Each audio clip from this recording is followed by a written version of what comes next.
Good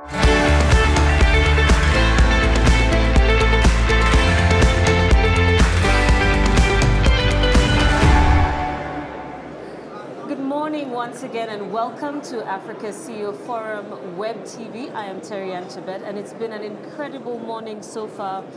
President Paul Kagame of Rwanda kicked off the summit. We had Mokta Diop and among some other dignitaries just speaking about Africa's future in the economic space. And one of the interesting things we had this morning from Mokta Diop, who said that Africa can was a term we were using about 10 years ago, and it's time to move to Africa is. The theme, of course, for this year is at the table or on the menu, a critical moment to shape a new future for Africa. We are now having a conversation with my two panelists, Alain, chairman of Ecobank Group, and Beata, HABYARIMANA, the CEO of BK Group. Thank you so much for joining us this morning on Web TV. I guess just to kick us off, your thoughts and your key takeaways from this morning's sessions, what stood out for you? Let's start. Thank you, Terryanne. I think it has been setting the tone quite high and inspiring on the challenges we have ahead, showing the different status we have been going through the last 10 years, but also showing the potential we have in Africa. So I think from the figures provided, from the different divisions we are seeing on the continent, and from the potential for the current topics of the team, like climate, the tone was set quite high, inspiring for all of us. Thank you, Beata. Chairman? Thank you. I think clearly this is a great forum to reunite business and leaders and exchange on the prospect of Africa. And we are all being reminded how great the potential is within the continent, but also some of the challenges that are still alive. But something is pretty clear. Africa is short of capital and has a surplus labor that is bound to increase. The thought is the productivity potential is high and the cost of capital is actually slightly lower than that. So we need to be able to tap into that and eventually, start unleash that potential that the continent has, especially based on the youth coming. I'll just kick off with, the role of the banking sector, and in everything you've talked about, whether it is, capital and labor, which has also come up quite a bit this morning, with AfCFTA. The banks are right at the center of it. Perhaps you can just tell us, what is the role of the banks in this new Africa that is being envisioned in the conversations we're hearing this morning? Beata, let's start with you. I think we see a couple of elements emerging in the banking sector, and every company sees it, but definitely it's more about taking or seizing opportunity. A lot to do with digital, a lot to do with the mobile banking and the way to spread it allows to have these transactions being conducted from the hands. We have also been seeing some trends in AI. I think it's something which is key, and it will be playing a big role because facilitating payments, facilitating the transfer of cash is also something important. But definitely there are some areas where we think the banks should play a key role in facilitating the movement of cash, the payments, the settlement, and in a convenient way where the customer has all in the hands. And at the same time, I think having like open banking, something we are seeing coming, which allows to have those integrations. When you took it into trade, it should facilitate in cross-border transactions, facilitating those type of payments people would like to conduct. It's an element which is key, but the last one I would highlight maybe is cybersecurity. All of this is turning around the digital space where banking are deeply diving into, investing in, and we hope that it will be leveraging the capacities of having the operation of transaction, of course. Thanks, Beata. Your thoughts, Alain, on the role of the banking sector? I mean, obviously the role of banking is very key in this environment. And I would like to say that we at Ecobank are very much at the core of these new initiatives, being operating in 34 countries, we are at first hand facing the benefit of having an open economic area, whether that being from the payment perspective, business, digital, and obviously trade finance. Yeah. So we've been very much into that dynamic, and having that formalized as we are actually doing that in an area, in the trade area, will make things even much more beneficial for us, and we take it very seriously as an opportunity to further expand the kind of range of product that we have and that we could offer within the continent. So yes, the banks will definitely be at the core of that initiative to provide capital and also to facilitate trade around the region.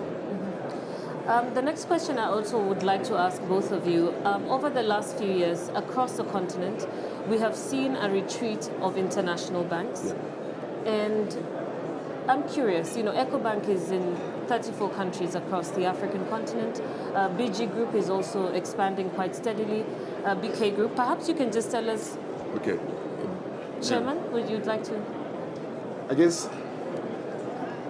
one way to understand the rationale is probably to understand the opportunity set, for African banks or banking, is probably to insist on the rationale that is driving those banks to exit the continent.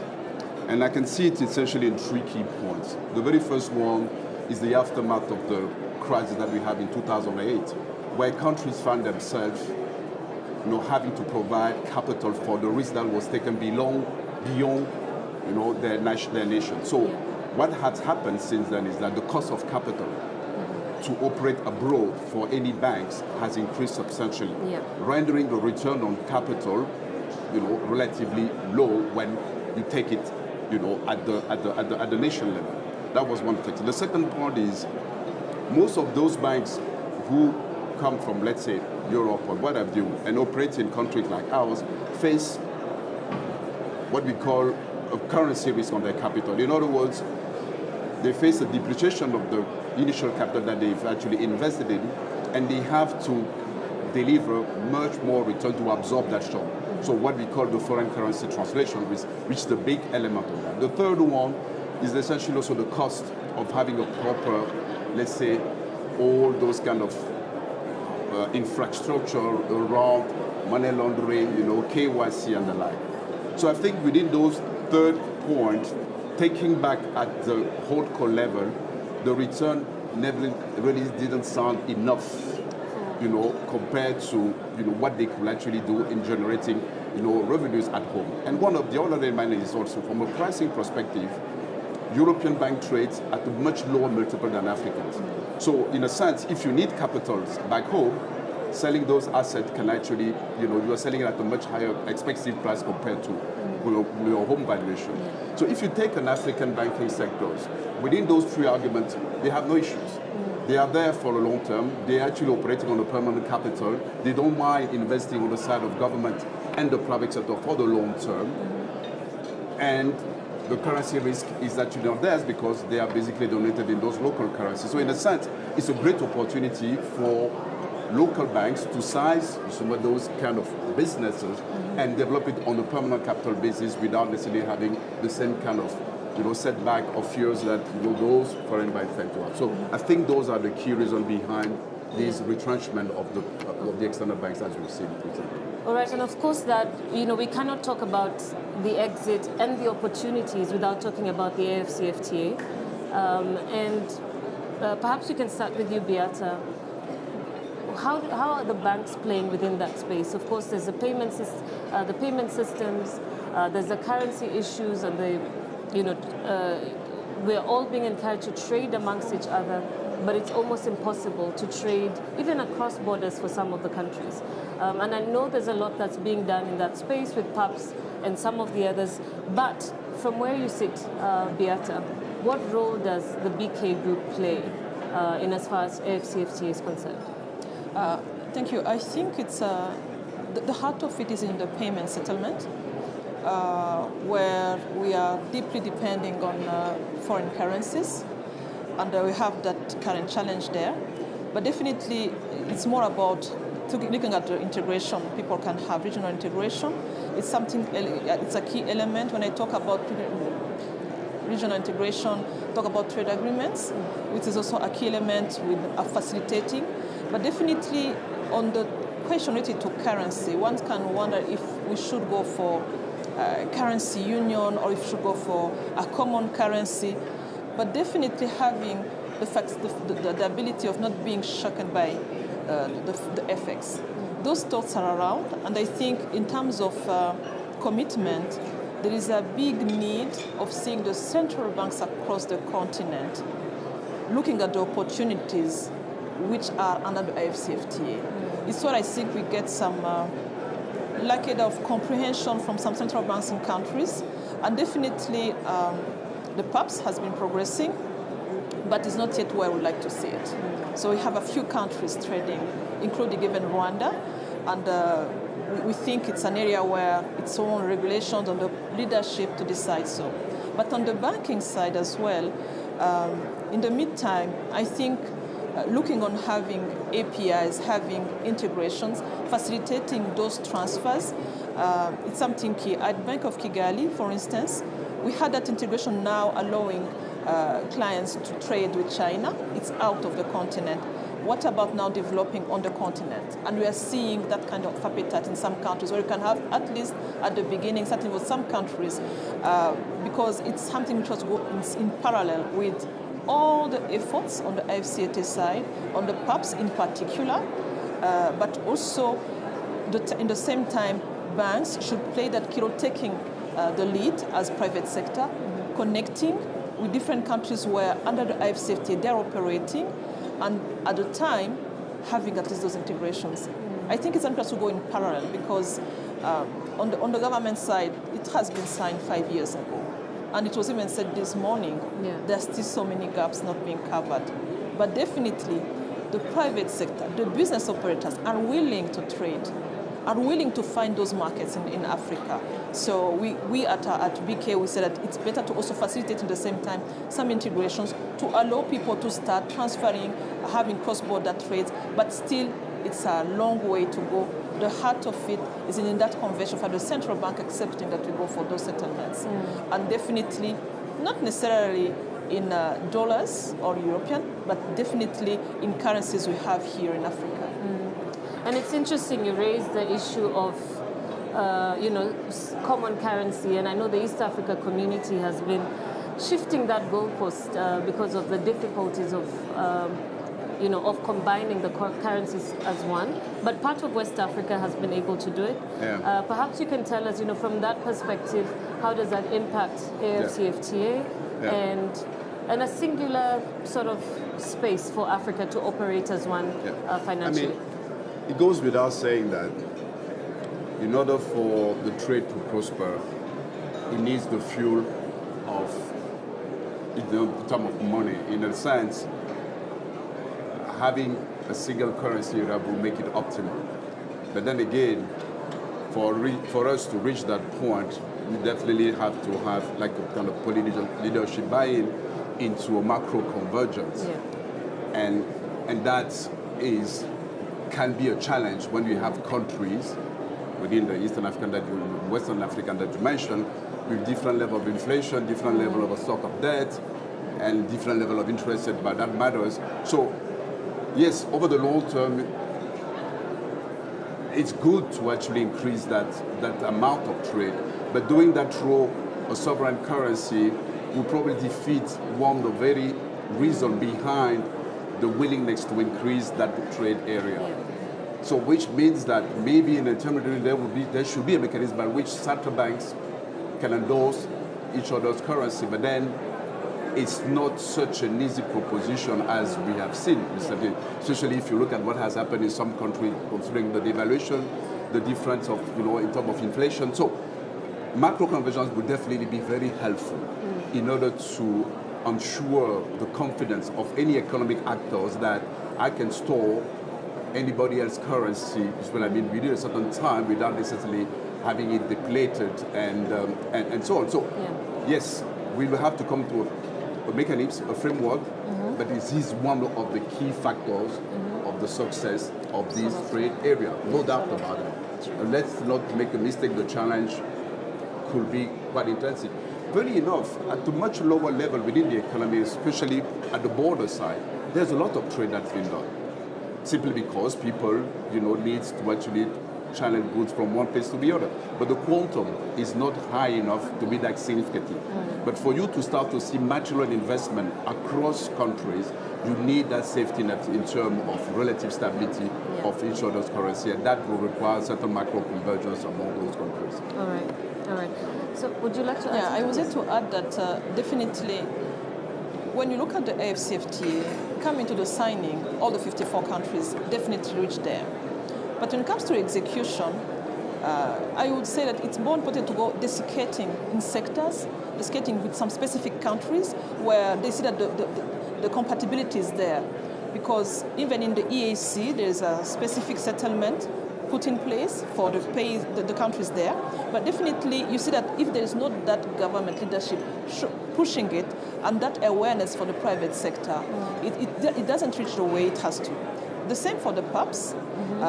We shouldn't look at having the 54 countries one day, all of them onboarded, but definitely with regions, with the West Africa in one way, with other blocks, regional blocks we have, as soon as they are ready, to have them also onboarded, and by those portions, definitely reaching a level where the trade will be really free on the continent. Absolutely. All right. Absolutely. In actual fact, I think one obvious probably path could be to have a sort of set clusters, of states that basically more or less the basic principle, the same basic parameters, trying to make it happen, and then expand it as a move, to other regions. But I think you're absolutely right. Creating everything on one day can probably be a bit, quite difficult to achieve. So as we come to the end of our conversation, today's day one just kicked off. Really incredible conversation so far. As we proceed throughout the day and tomorrow, what are some of the things that you hope will be on the table? What are some of the conversations that you are looking forward to? Beata? I will come to the theme of Africa being at the table or on the menu, and I think it's something we hear, but we also understand what it means. One of the topics I think which is important for me are the debt management. What is the willingness on the leadership, on the CEOs, on the whole audience, looking at how we should move further with debt management, where sometimes it seems to me that Africa is more on the menu than at the table. And there are many options. Second, I think it's looking at innovative financing instruments. It's crucial. We need it, be it climate, be it green, be it blue bonds, be it swaps with natural health. I think even for those global reforms, it's something we need to have to move forward, looking at what we can do, and definitely having the private sector leading it. The private sector leading it, even if you have a sovereign fund, it should be aligned with the priorities of the country, and then the private sector being ready to absorb, so that we can really have that movement from all the sectors working together. I look forward to have those tough discussions exchanging on those discussions. Thanks, Beata. Alain? I think from my perspective that maybe keep reinforcing the needs of private capital to do more to help our economies and essentially the private sector, especially at this time when we can see an increased constraint from the debt stocks. Keep reminding us that in order to grow, we need to be able to channel capital within our economies. That's one thing. And in those challenging times, keep looking at a way in which we can actually keep, increasing that needed capital. And another point is really how do we tap into productivity, especially labor productivity. We heard some very good statistics telling us that in 5 years' time, the new generation, will actually be 1/3 of the world population. Well, it may be a plus, but it can only be a plus if we make sure they are well educated and so on. So this is a clear challenge that also whose success will go a long way to certainly address, the growth path of our continent, and we need to be focused on that also. All right. All right, thank you so much for making time to speak with us this morning. I have been speaking with Alain NKONTCHOU, chairman of Ecobank Group, and Beata HABYARIMANA, the CEO of BK Group here in Kigali, Rwanda. That's it for now. We'll be back in a moment. Stay tuned to Web TV. Thank you. Thank you. Thank you so much. Thank you. Thank you.